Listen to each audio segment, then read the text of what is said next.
Tusame.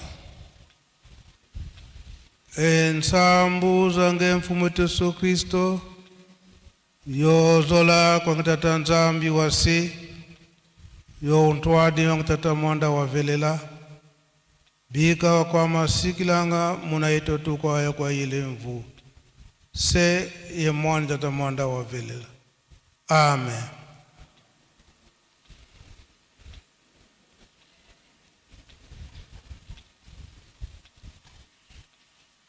Nkombo ya tata ya mwana pitata Mulimo Santo. Lelo tozali na date ya le 6 juin l'an 2026. Ko kanisa malekaka na 1921 omboka oya Nkamba. Tolandi Matei na biso banda na banzembo na mabondeli be oyo tozwi euti na mokanda ya tata Nzambe kokanisa mpasi oyo ezalaka na mboka oyo na 1921 na date ya lelo. Maloba oyo ngai na kobimisa ezali ete nazali motindami ya tata Mulimo Santo Papa Simon Kimbangu Kiangani. Koloba te na 1921 tango likambo yango esalamaki na mokolo na lelo poete ekoka kosalema avertissement eyaka ndenge papa directeur du cabinet auti kotangela ngo na kati na discours nyamilulu na biso ba invité bakozangaka te pe leta pe akotikaka biso te na ntango nyonso ba présence na bango wana epesaka bokasi na kati na Lingomba. Pamba te na ntango wana soki ebengami ete na gouvernement ba Belge na ntango wana kasi oyo pe babengamaki ba chef médaillé bazangaka te ndenge bakotangelaka biso na histoire mfumo mfuti awa na Nzundu na groupement ya Nzundu ye mtalataka likambo wana.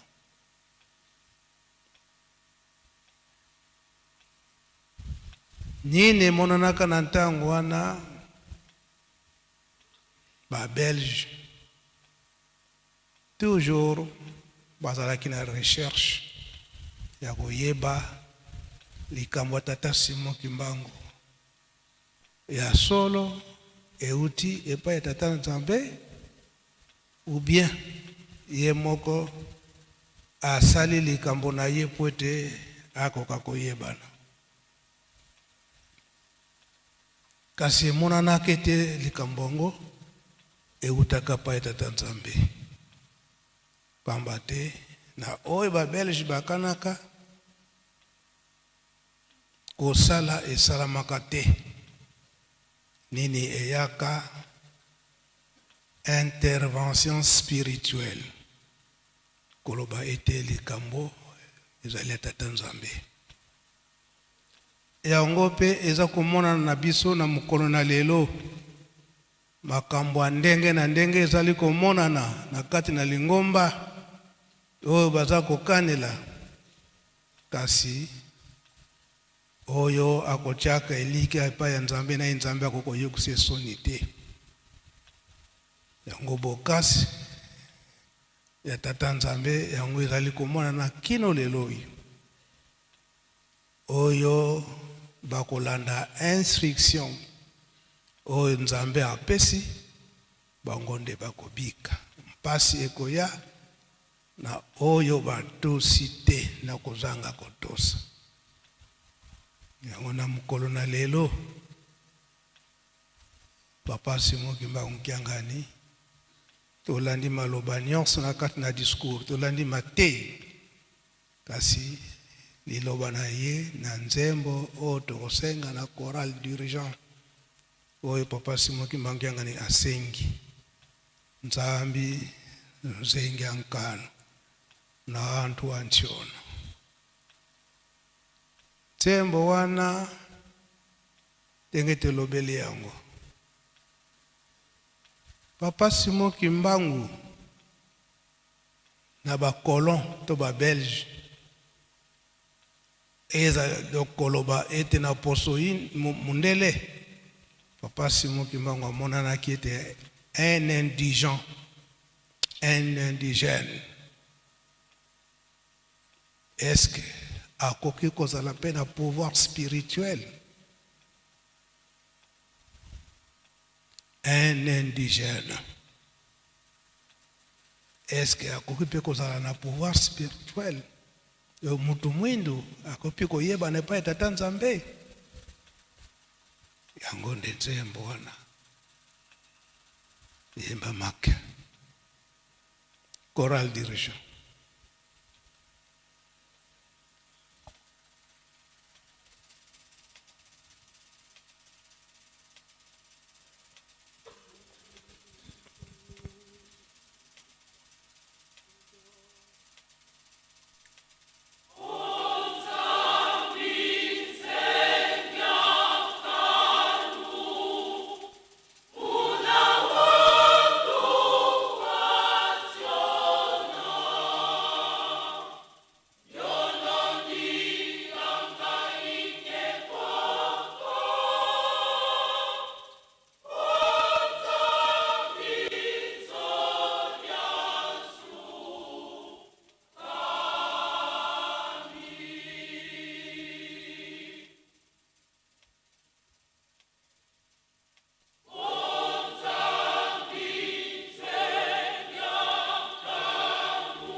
moko la chorale dirigeant aya na mesa koloba kuna lingala nzembe lobi nini tozokozela kuna la chorale dirigeant entre temps faki kopesa biso nzembo yango na banote.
Na kombo tata mwana peut-être mo santo.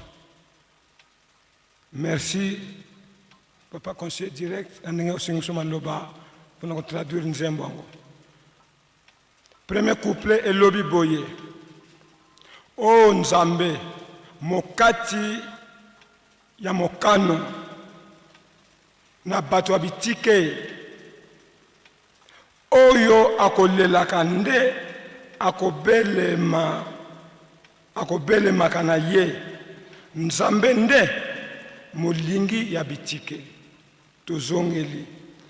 O Nzambe mokati ya mokano na bato ya bitike bato oba lelaka Nzambe ye mutu akata mokano wana ndenge biso bayindo tozali oyo akolelaka nde akobelemaka na ye Nzambe nde molingi ya bitike.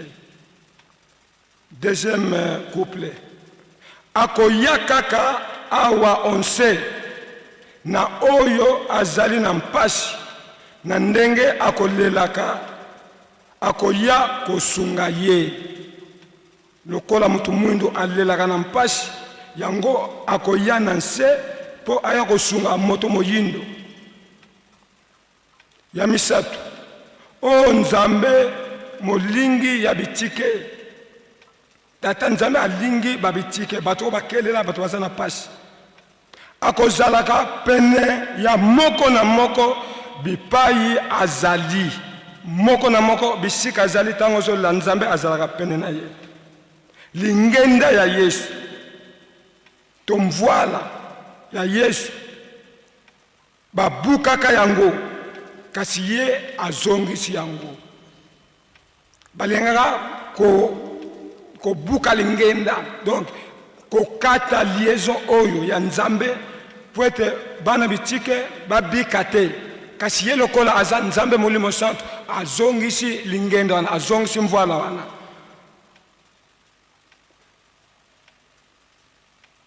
Lingenda ya Yesu babukaka yango, kasi asembolaka yango, donc asembole azongisi yango. Quatrième couplet. Atako bato bakokangamaka, atako bakangaka bato, bakokanga bato, kasi nzambe bakangaka yete. Po nzambe amimonisa epai na biso bato ya mabe. Quatrième tozongeli, atako bakokangaka bato, bakokanga bato bakangi bango, kasi nzambe bakokangaka yete. O nzambe abongisa ekosalama. Po nzambe amimonisa epai na biso bato ya mabe. Nzembo elui bon na lingala na les 4 couplets. Mais je peux pas conseiller direct. Merci Tata Pasteur, merci Choral Dirigeant, merci Faki. Wanande maloba ya Papa Simon Kimbangu Kiangani. Nakokanisa na mukolo na lelo le 6 juin. Maïba le kaka en 1921. Kanda nyonso ya mundele ndenge nini mutu oyo azanga ntina, mutu mwindu aya kozwa likabo munene ya Tata Nzambe ete na mabondeli na liloba mutu nyonso azwi solution na likambo oyo ye azali na yango. Na libondeli na liloba mutu nyonso azwi solution na likambo oyo azana yango. Yango bamonaki ete bakanga ye po ete atika ye likambo wana. Kasi lokola ezali likambo ya Tata Nzambe, kino lelo oyo pe moyen ekufa ezali te. Yango toza komona na mokolo na lelo bitumba ya ndenge na ndenge na kati na lingomba. Kasi Tata Molimo Santo na oyo andimeli ye na solo akoki kotika ye te. Kaka kolanda ba instruction na bango. Instruction ezali nde bolingo mibeko pe misala. Yango na mukolo na lelo Papa Simon Kimbangu Kiangani asengi biso pa musicien ya monde mobimba pe balongani na biso pe bana na biso oyo toyena yango makambo mibale tokoyelaka awa na Yerusalemi, mabondeli pe misala. Na mabondeli tozala makasi, tosala makasi na mabondeli Nzambe akoyokela biso apesa biso oyo toye koluka awa. Mingi pe bazalaki na mposa bakokoso na nzela na bisika bafandi bango pe Nzambe akanisila bango bazwa pe oya bango na ntina na musala tomoni eke ngonga ikei. Kasi oyo boye nango kimbi elekela malamu mukolo ya yambo to première journée yango nde musala emonanaka. Empêchement ezali wana Tata Mokonzi Abule.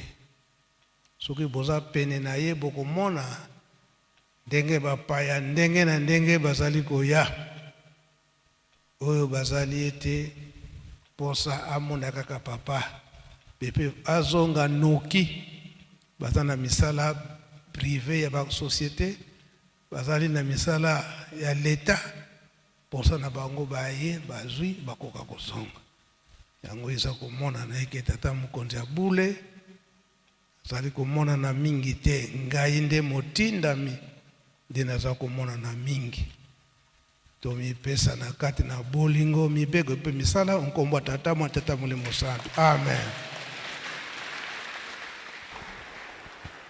Pika twakubike no moko twatonda lusia musu tutambuli kwa sedito muzola kwa se ye mwana tata mwanda velela mukumbwa se ye mwana ye tata mwanda velela